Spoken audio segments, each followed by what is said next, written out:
Hello guys, welcome back to my YouTube channel creative commerce. तो कल तक हमने अपना बैलेंस ऑफ पेमेंट का चैप्टर शुरू कर दिया था। उसमें हमने पढ़ा था कि बैलेंस ऑफ पेमेंट क्या होता है और कुछ इकोनॉमिक ट्रांजैक्शंस बताई कि मैंने कि इकोनॉमिक ट्रांजैक्शन क्या होती है। मैं एक बार फिर से बता दी क्योंकि बैलेंस ऑफ पेमेंट क्या होता है। बैलेंस ऑफ पेमेंट एक सिस्टमेटिक रिकॉर्ड होता है उन सारी इकोनॉमिक ट्रांजैक्शंस का जो हमारी कंट्री और हमारी कंट्री के बाहर वाले लोगों के बीच में हुई है। ठीक है, उन सब का एक सिस्टमेटिक रिकॉर्ड होता है जिसे हम कहते हैं बैलेंस ऑफ पेमेंट। ठीक है, तो आज हम पढ़ेंगे कि बैलेंस ऑफ पेमेंट के कंपोनेंट्स क्या होते हैं, components of balance of payment. ठीक है, हमारे बैलेंस ऑफ पेमेंट के दो कंपोनेंट्स होते हैं। पहला होता है कैपिटल अकाउंट और सेकंड होता है करंट अकाउंट।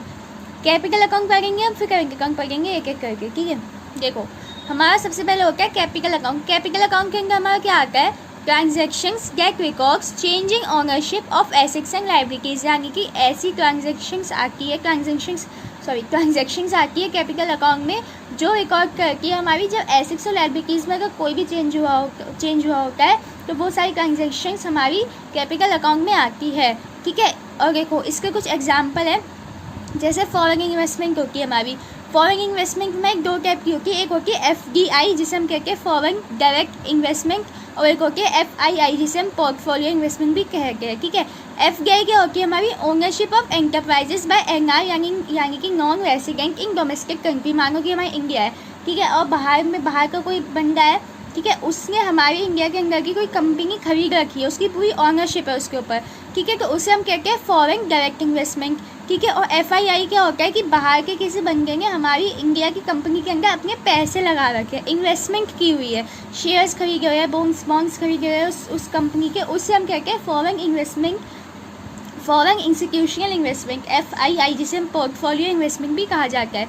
यानी कि अगर पूरी की पूरी कंट्री है, कंपनी खरीद रखी है, ऑनरशिप ही उसी की है बाहर वाले की, इंडिया से बाहर वाले की, उसे हम कहते हैं फॉरेन डायरेक्ट इन्वेस्टमेंट। और अगर किसी ने उस कंपनी के शेयर खरीद रखे या बॉन्ड्स वगैरह खरीद रखे, बस कुछ इन्वेस्टमेंट की हुई है, उसे हम कहते हैं फॉरेन इंस्टीट्यूशनल इन्वेस्टमेंट या फिर पोर्टफोलियो इन्वेस्टमेंट। ठीक है, ये हमारी कंपनी के एसेट्स कंट्री के एसेट्स लाइबिलिटीज होते हैं, एसेट्स क्या है जिस पर हमारा इफेक्ट पड़ रहा है, ये सब चीज़ें हमारी कैपिटल अकाउंट में आती है। फिर होती है बोरोइंग्स। ठीक है, बोरोइंग्स भी देखो हमारी लाइबिलिटीज़ होती है, लाइबिलिटी है तो मतलब जाहिर सी बात है कैपिटल अकाउंट में आएगी। ठीक है, ये भी दो टाइप की होती है, जैसे एक्सटर्नल असिस्टेंस और external commercial borrowings. External assistance होती है हमारी देखो कंसेशनल रेट ऑफ इंटरेस्ट, यानी कि कोई आपका जान पहचान का है, ठीक है, आपको 10% इंटरेस्ट रेट पे वो सबको देता है। ठीक है, लेकिन वो आपको 8% पे देता है।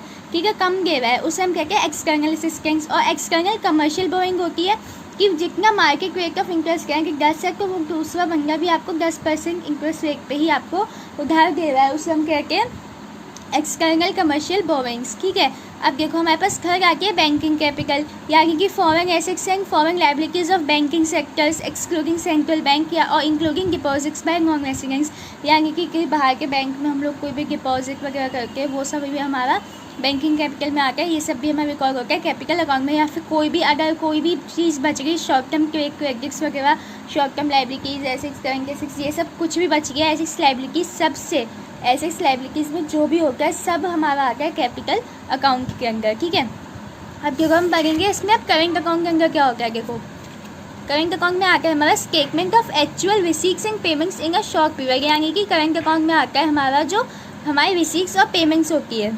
ठीक है, उसमें क्या आता है हमारा कैपिटल अकाउंट में एसेट्स और लाइबिलिटीज़ में अगर कोई भी चेंज होता है, एसेट्स लाइबिलिटीज़ से रिलेटेड कोई भी ट्रांजेक्शन होती है वो, और इसमें हमारे गुड्स वगैरह जो हम गुड्स एंड सर्विसेज वगैरह का जो रिसीट्स, जो भी हमारी एक्सपोर्ट इम्पोर्ट रिसीट्स और पेमेंट होती है वो सब हमारी करंट अकाउंट में आती है। ठीक है, एक इंक्लूड्स विजिबल आइटम्स, वही यानी exports of goods, imports of goods, invisible item यानी कि वही factor income, rank interest, profit compensation, यानी कि जो भी हमने किसी को सर्विस दी है उसके बदले हमें किसी ने कुछ दिया है, फैक्टर पेमेंट जिसे कहते हैं। फिर फैक्टर इनकम होती है हमारे लिए, non factor income banking, shipping, insurance, current transfer, या फिर से हम कल मैंने बताया था करंट ट्रांसफ़र होती है जैसे गिफ्ट डोनेशन, जो वन साइडेड ट्रांजेक्शन्स होती है जिसे हम यूनिलैटरल ट्रांजेक्शन भी कहते हैं।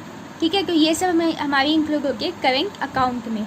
ठीक है, अब देखो हमारे पास कुछ होता है, कुछ मेन चीज़ें होती है इस चैप्टर के अंदर, जैसे trade balance, invisible balance, current account balance और BOP का पूरा बैलेंस है ना, कैपिटल अकाउंट का बैलेंस, ये सब क्या हो गया। ट्रेड बैलेंस क्या होता है हमारा, जब हम एक्सपोर्ट करके गुड्स का और इम्पोर्ट करके गुड्स का, यानी कि export of goods minus import of goods, ये जो बचता है हमारा, इसे हम कहते हैं ट्रेड बैलेंस। ठीक है, यानी कि अगर हमने यहाँ से 20,000 रुपये के गुड्स एक्सपोर्ट किए, ठीक है, और वहाँ से इम्पोर्ट किए 5,000 के गुड्स, यानी जो 15,000 बचा वो बचा हमारा ट्रेड बैलेंस, उसे हम मर्चेंडाइज बैलेंस भी कहा जाता है। ठीक है, फिर होता है हमारा इनविजिबल बैलेंस। इसमें आता है हमारा balance on non factor services plus balance on factor services plus balance on transfer services, यानी कि हम एक्सपोर्ट इम्पोर्ट करके सर्विसेज का, इन सब का जो बैलेंस बच गया है, इन सबको प्लस कर देके, चाहे वो नॉन फैक्टर सर्विस हो, चाहे वो फैक्टर सर्विस हो, चाहे वो ट्रांसफर्स यानी यूनिलेटरल ट्रांसफर्स हो। ठीक है, इन सब का बैलेंस ऐड करके हमारे पास आता है इनविजिबल बैलेंस। फिर होता है current account balance. Current account balance में होता है इन दोनों का ऐड, जो भी ट्रेड बैलेंस आता है उसमें हम इनविजिबल बैलेंस को ऐड कर देके वो हमारा होता है करेंट अकाउंट का बैलेंस। ठीक है, करेंट अकाउंट में क्या होता है हमारा, वही मैंने बताया था, एक्सपोर्ट इम्पोर्ट गुड्स सर्विसेज को वही क्या, ट्रेड बैलेंस हमारा गुड्स का बैलेंस है और इनविजिबल बैलेंस हमारी सर्विसेज का बैलेंस है। तो करेंट अकाउंट में आ जाएगा हमारा trade balance plus invisible balance मिला के जितना आ रहा है। ठीक है, अब हमारा एक आता है official reserve account. Official reserve account होता है हमारा कि हमारे पास जो फॉरेन करेंसीज होती है उसका जो एक अकाउंट रिजर्व बना के रखते हैं, उसे हम कहते हैं ऑफिशियल रिजर्व अकाउंट। ठीक है, अगर हमारा ऑफिशियल रिजर्व अकाउंट में ओवरऑल बैलेंस ज़्यादा आ रहा है, ठीक है, तो हमारा ऑफिशियल रिजर्व भी ज़्यादा होगा।